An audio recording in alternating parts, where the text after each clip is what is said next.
Now, ladies and gentlemen, let me welcome to the podium Minister of Public Administration, Mr. Boštjan Koritnik. It's a great honor to have you with us. Your team did a great job. Please. Dear guests, experts, and friends of artificial intelligence, dear participants of the conference, ladies and gentlemen, it is my great pleasure to open one of the biggest artificial intelligence events in the EU, organized by the Slovenian Presidency and the European Commission. Today's conference brings together all interested stakeholders and practitioners from research, governments, businesses, and civil society to discuss the future of what AI may bring to the EU and to the world. I firmly believe that we are embarking together on a journey that will define how our and future generations will live in the coming years and maybe even decades. We are outlining the future of our societies, which will need to deal with rapidly increasing challenges of the environment, economy, social welfare, and consequently, the quality of our lives. As seen in the recent years, solutions based on the artificial intelligence are picking up speed of development and uptake and are already affecting our lives in many fields, such as medicine, transport, engineering, finance, communication, law enforcement, and several others.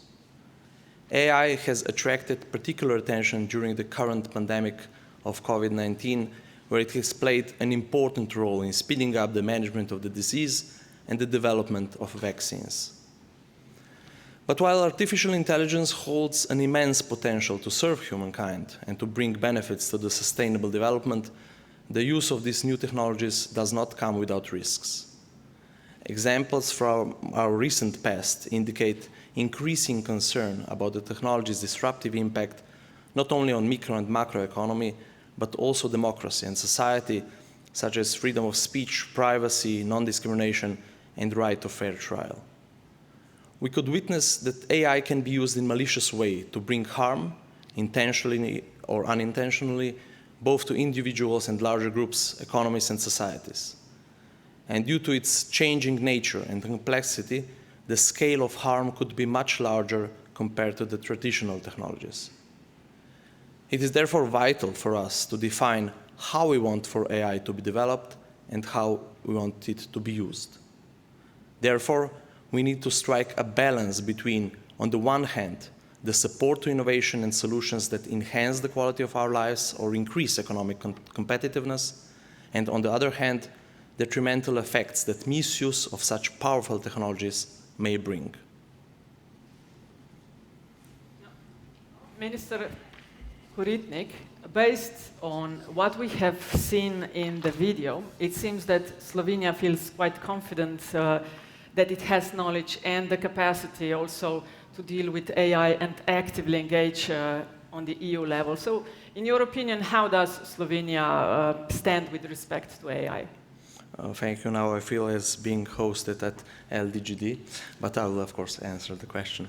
It is true, Slovenia has put the AI issues as one of the EU presidency priorities because we are confident that we do have the knowledge and capacity to take important steps further. We have, as we could see in the video, more than 40 years of research and higher education experience in the field of AI, and we are proud of many eminent scientists working in almost 100 research groups in Slovenia whose work include artificial intelligence. The reward for our outstanding work of our researchers is without any doubt the first International Research Center for Artificial Intelligence under the auspices of UNESCO, which was established this year in Ljubljana.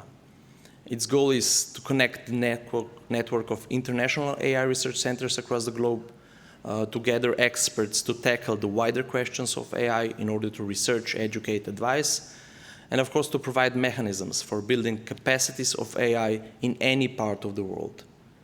In Slovenia, we have adopted the National Program for the Artificial Intelligence this year, and the program sets strategic orientation and builds a support to a whole spectrum of activities, including research, innovation, uptake, and building proper innovation ecosystem. We believe that we are just the right size country, having the structures, activities, and governance processes in place. So we are ready to further expand, deploy, and demonstrate innovative AI solutions on a country scale. Furthermore, as we could see here, we support these views also through the active involvement at the international level, such as work at the Council of Europe and the OECD, where a number of principles, standards, and practices are being defined. And we are also proud to be one of the founding members of the Global Partnership for AI, which strives to put OECD principles in practice. Do you want to add something to your opening remarks? Thanks for your answer also. Thank you. Dealing with AI is a global issue.